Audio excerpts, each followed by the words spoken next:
About a half an hour drive from the Belgavi station is the small village of Balekundri, which houses the shrine of Pant Maharaj, who is regarded as an incarnation of Lord Dattatreya. Pant Maharaj, fondly known as Sadguru by his followers, was born in the year 1855, and he is the follower and propagator of the Avdhoot sect, which was established by Lord Dattatreya. The Avdhoot sect is said to have all the religions but doesn't belong to any one of them. Sadhguru simplified the practices of the Avdhoot sect and showed the ways of climbing the ladder of spirituality while still fulfilling our social obligations and living a normal family life. As one enters Sadhguru's temple, one is greeted by the continuous live playing of an iktari, which is a musical instrument having a single string, and with the continuous Om chants, which renders the most calming vibrations to this temple. Sadhguru's birth date, as per the Hindu calendar, was on Krishnashtami, which was the auspicious birth date of Lord Krishna, which is why he was initially named Sri Krishna. Later he was named Dattatreya, and he was a devotee of Sri Dattatreya from a very young age.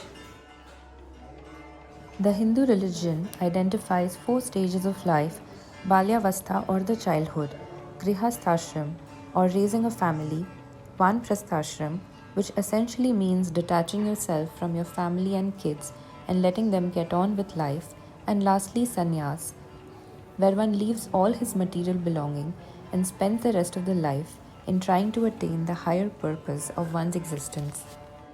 Sadhguru showed his followers how they can attain the same knowledge and achieve the same goals while still fulfilling their family duties. The temple houses the Paduka or the ornamental shoewear of Sadhguru, which is worshipped by means of an abhishek.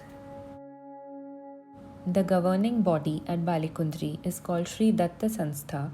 It's a non-profit religious organization established by the brothers of Sadhguru to look after the day-to-day running of the temple. It's involved in a lot of social work, and for the convenience of the visitors, there are rooms available to stay free of cost. These are built by donations of the followers. The rooms are simple and basic, but with all the necessary requirements.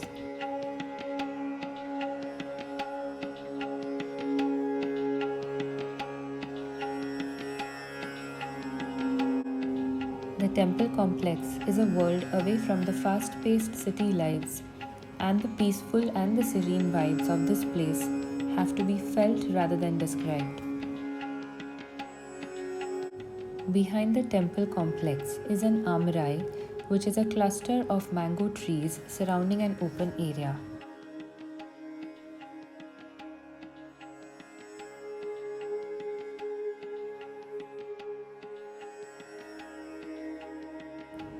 At the other end of this is a small Shiv temple.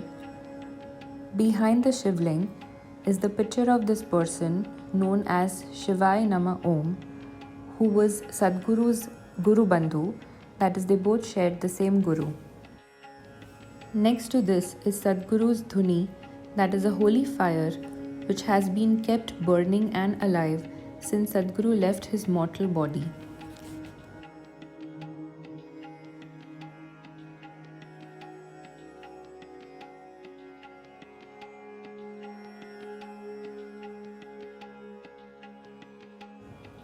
In fact, the fire originated from the pyre in which Sadhguru was cremated.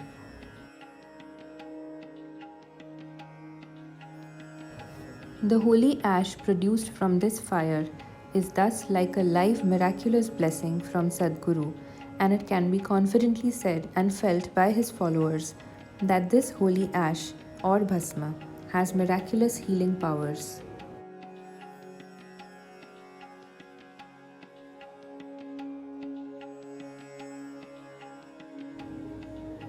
On the left of this is a small chamber which is designated for meditation and for reading Guru Charitra.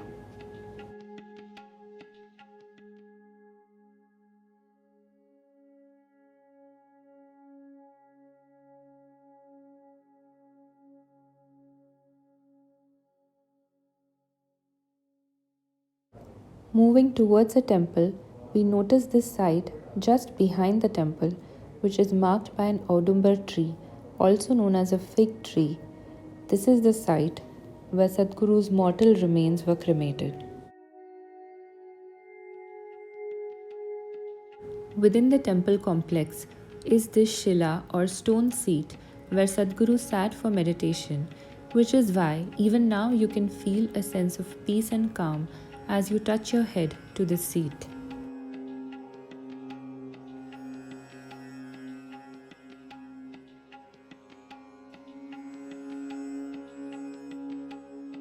Every morning, after an abhishek is performed, all devotees gather around for performing an arti.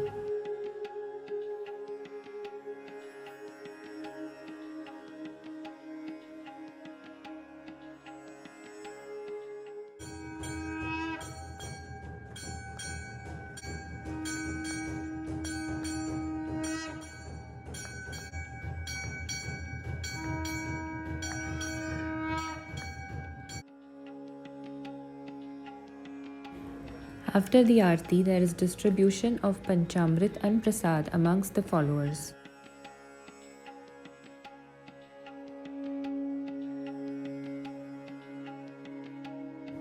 A family was performing Tuladan to bring in the birthday of the eldest member of their house, wherein they were to weigh her on one side and food on the other side of the weighing scale and distribute it at the temple's Annakshetra or the kitchen. What a way to bring in the birthday!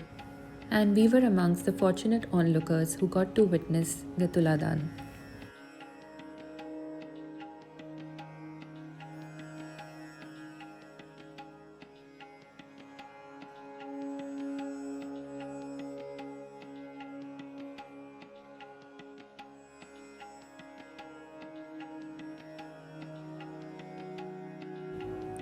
On the left of the temple is this small store which has a lot of books related to Sadhguru, his work, his life, in various languages.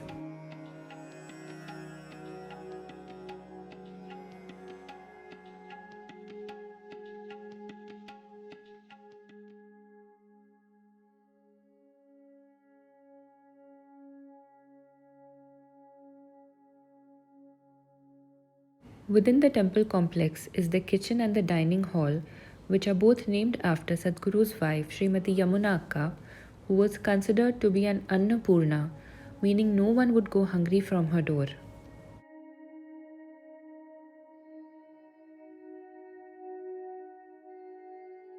There is free prasad available in the dining hall in the temple complex. The prasad is a simple meal prepared in local style.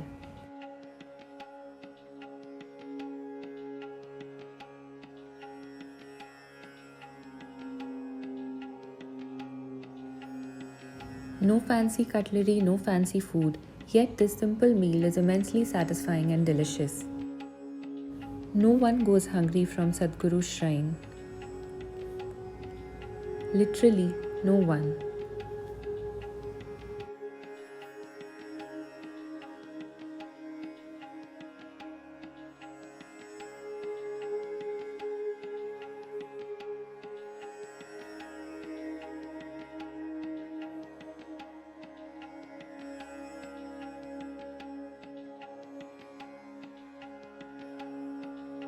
About a 5 to 10 minutes walk from the temple complex is Sadhguru's home, where he lived with his family.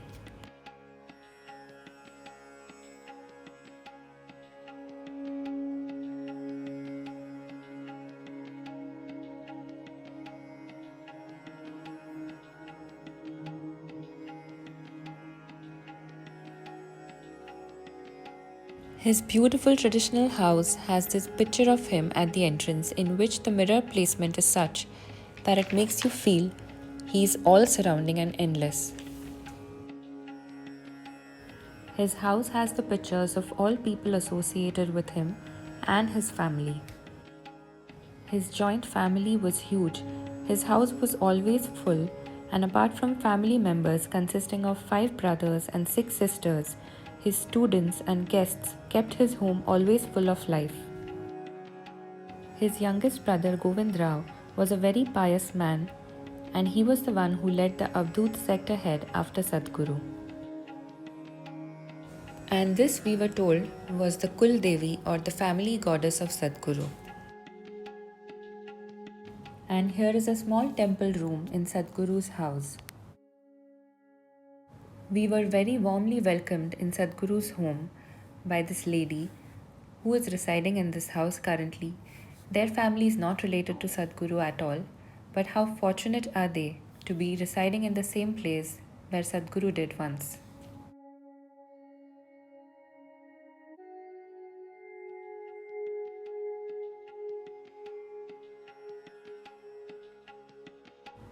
The lady of the house also guided us to the Shiv temple, which was just a few steps away from Sadhguru's home, and it is this temple that was frequently visited by him.